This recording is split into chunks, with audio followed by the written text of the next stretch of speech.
for productivity gains, business opportunities, and innovation by the private sector. These are planned in the areas of credit, e-commerce, education, health, law and justice, logistics, MSME service delivery, and urban governance. Integrated technology platform for IBC ecosystem. An integrated technology platform will be set up for improving the outcomes under the Insolvency Bankruptcy Code for achieving consistency, transparency, timely processing, and better oversight for all stakeholders.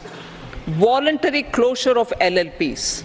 The services of the Center for Processing Accelerated Corporate Exit, CPACE, will be extended for voluntary closure of LLPs to reduce the closure times.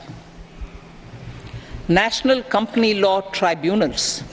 The IBC has resolved more than 1,000 companies, resulting in direct recovery of 3.3 lakh crore to creditors.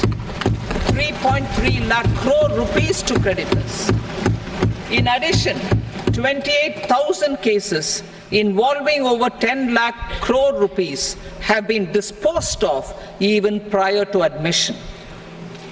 Appropriate changes to the IBC, reforms and strengthening of the tribunal and appellate tribunals will be initiated to speed up insolvency resolution. Additional tribunals will be established.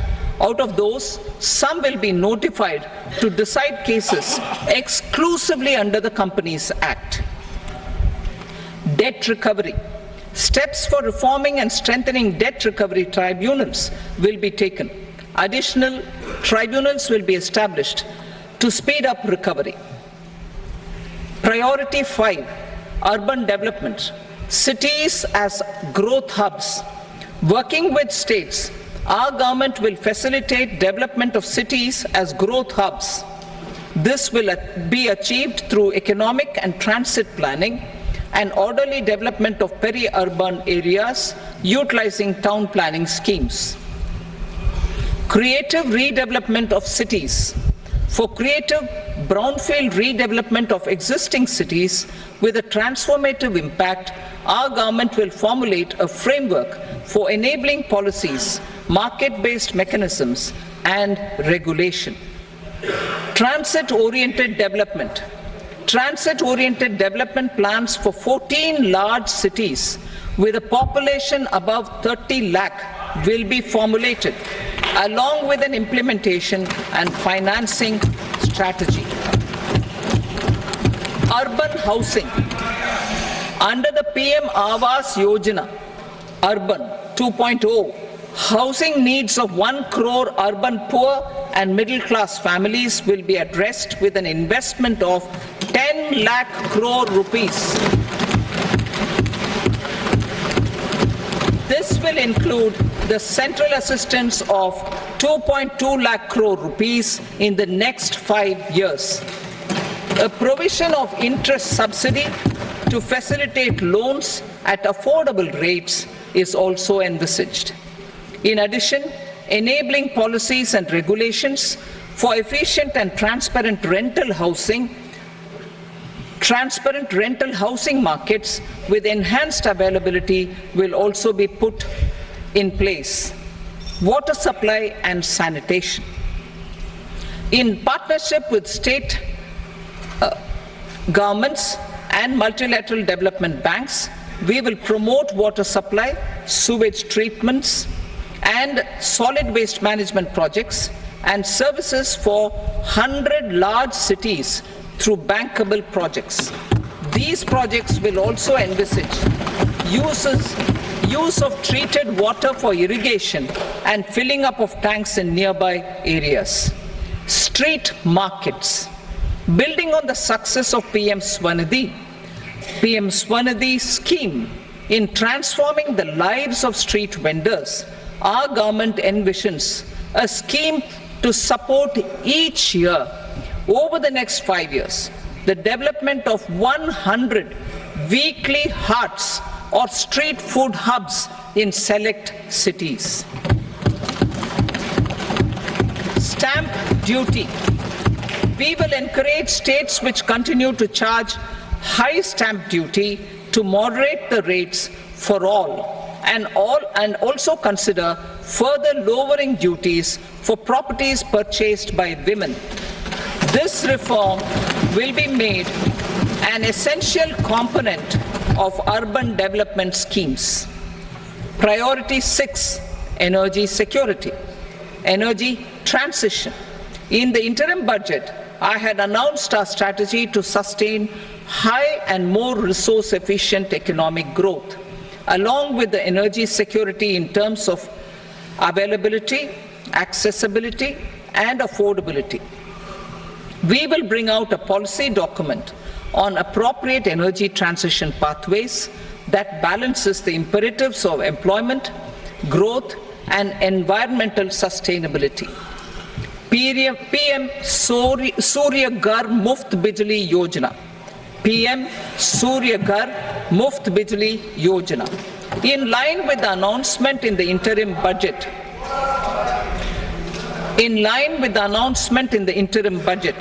PM Surya Ghar Muft Bijli Yojana has been launched to install rooftop solar plants to enable 1 crore households obtain free electricity up to 300 units every month. The scheme has generated remarkable response with more than 1.28 crore registrations and 14 lakh applications, and we will further encourage it. Pumped storage policy. A policy for promoting pumped storage projects will be brought out for electricity storage and facilitating smooth integration of the growing share of renewable energy with its variable and intermittent nature in the overall energy mix. Research and development of small and modular nuclear reactors. Nuclear energy is expected to form a very significant part of the energy mix for Vikasit Bharat. Towards that pursuit, our government will partner with the private sector for 1. Setting up Bharat Small Reactors, 2. Research and development of Bharat Small Modular Reactor, and 3. Research and development of newer technologies for nuclear energy. The R&D funding announced in the interim budget will be made available for this sector also. Advanced ultra supercritical thermal power plants. The development of indigenous technology for advanced ultra supercritical thermal power plants with much higher efficiency has been completed. A joint venture between NTPC and BHEL will set up a full-scale 800 megawatt commercial plant using AUSC technology. The government will provide the required fiscal support. Moving forward, development of indigenous capacity for the production of high-grade steel and other advanced metallurgy materials for these plants will result in strong spin-off benefits for the economy. Roadmap for hard-to-abate industries. A roadmap for moving the hard-to-abate industries from energy efficiency targets to emission targets will be formulated. Appropriate regulations for transition of these industries from the current perform, achieve and trade mode to Indian carbon market mode will be put in place. Support to traditional micro and small industries.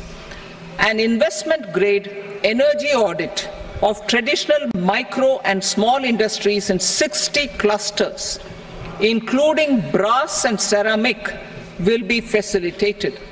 Financial support will be provided for shifting them to cleaner forms of energy and implementation of energy efficiency measures. The scheme will be replicated in another 100 clusters in the next phase. Priority 7, infrastructure investment by central government. Significant investment the central government has made over the years in building and improving infrastructure has had a strong multiplier effect on the economy. We will endeavour to maintain strong fiscal support for infrastructure over the next 5 years in conjunction with imperatives of other priorities and fiscal consolidation. This year, I have provided 11,11,111 crore rupees for capital expenditure. This would be 3.4% of our GDP. Infrastructure investment by state governments. We will encourage states to provide support of similar scale for infrastructure, subject to their development priorities. A provision of 1.5 lakh crore rupees for long-term interest-free loans have been made this year also to support the states in their resource allocation. Private investment in infrastructure. Investment in infrastructure by private sector will be promoted through viability gap funding and enabling policies and regulations. A market-based financing framework will be brought out. Pradhan Mantri Gram Sadak Yojana. Phase 4 of the PMGSY will be launched to provide all-weather connectivity to 25,000 rural habitations which have become eligible in view of their population increase. Irrigation and flood mitigation. Bihar has frequently suffered from floods, many of them originating outside the country. Plans to build flood control structures in Nepal are yet to progress. Our government, through the Accelerated Irrigation Benefit Program and other sources, will provide financial support for projects with estimated cost of 11,500 crore rupees, such as the Kosi-Michi intra-state link and 20 other ongoing and new schemes, including barrages, river pollution abatement and irrigation projects. In addition, survey and investigation of Kosi-related flood mitigation and irrigation projects will be undertaken.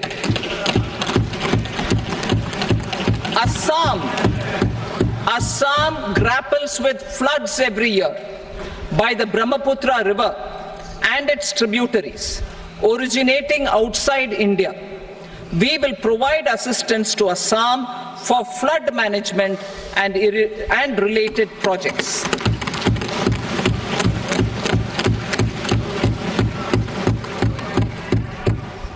Himachal Pradesh suffered extensive losses due to floods last year. Our government will provide assistance to the state for reconstruction and rehabilitation through multilateral development assistance.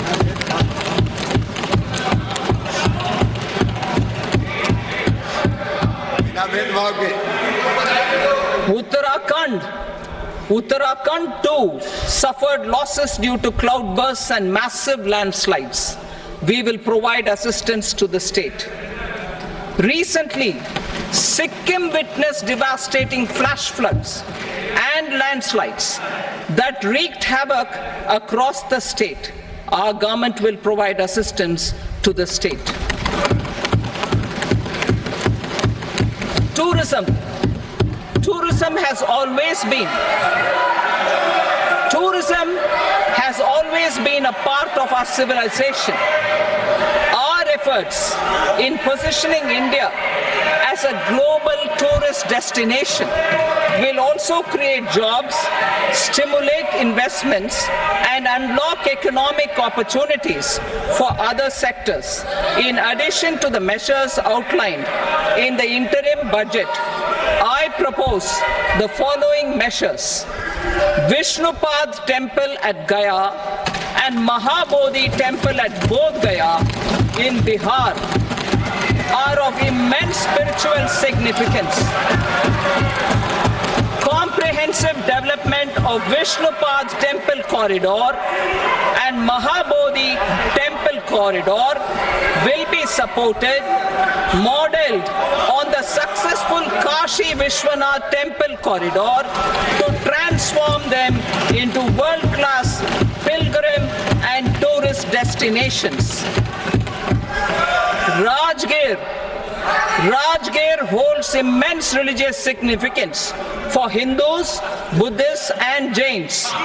The 20th Tirthankara Muniswarata temple in the Jain temple complex is ancient. The Saptarishi or the 7 hot springs form a warm water Brahmkund that is sacred. A comprehensive development initiative for Rajgir will be undertaken. Our government will support the development of Nalanda as a tourist center, besides reviving Nalanda University to its glorious stature. Odisha's scenic beauty, temples, monuments, craftsmanship, wildlife sanctuaries, natural landscapes, and pristine beaches make it an ultimate tourism destination. Our government will provide assistance for their development to Odisha as well. Priority 8, innovation, research and development. We will operationalize the Anusandhan National Research Fund for basic research and prototype development. Further, we will set up a mechanism for spurring private sector driven research and innovation at commercial scale with a financing pool of 1 lakh crore rupees in line with the announcement in the interim budget. Space economy. With our continued emphasis on expanding the space economy by 5 times in the next 10 years, a venture capital fund of 1,000 crore rupees will be set up. Priority 9, next generation reforms. Economic policy framework. We will formulate an economic policy framework to delineate the overarching approach to economic development and set the scope of the next generation of reforms for facilitating employment opportunities and sustaining high growth. Our government will initiate and incentivize reforms for 1. Improving productivity of factors of production, and 2. Facilitating markets and sectors to become more efficient. These reforms will cover all factors of production, namely land, labor, capital, and entrepreneurship, and technology as an enabler of improving total factor productivity and bridging inequality. Effective implementation of several of these reforms requires collaboration between the center and the states and building consensus as development of the country lies in development of the states. For promoting competitive federalism and incentivizing states for faster implementation of reforms, I propose to earmark a significant part of the 50-year interest-free loan. Working with the states, we will initiate the following reforms.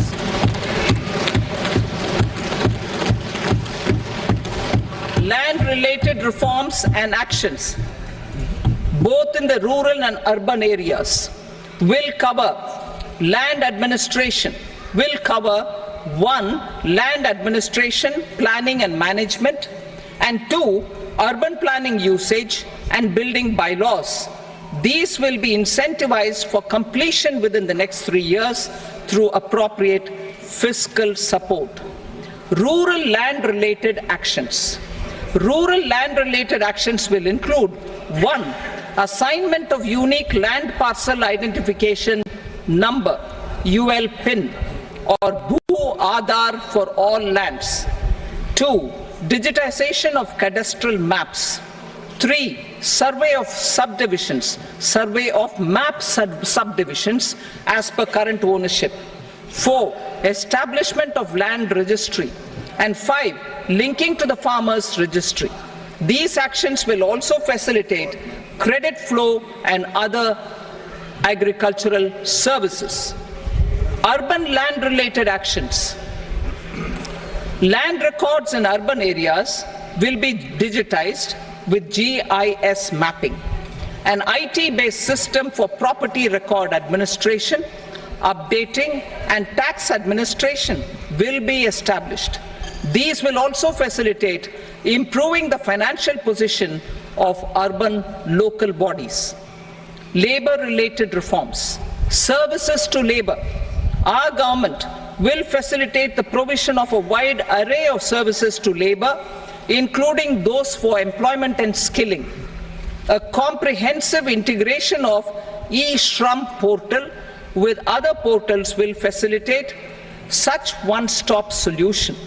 Open architecture databases for the rapidly changing labor market, skill requirements, and available job roles, and a mechanism to connect job aspirants with potential employers and skill providers will be covered in these services.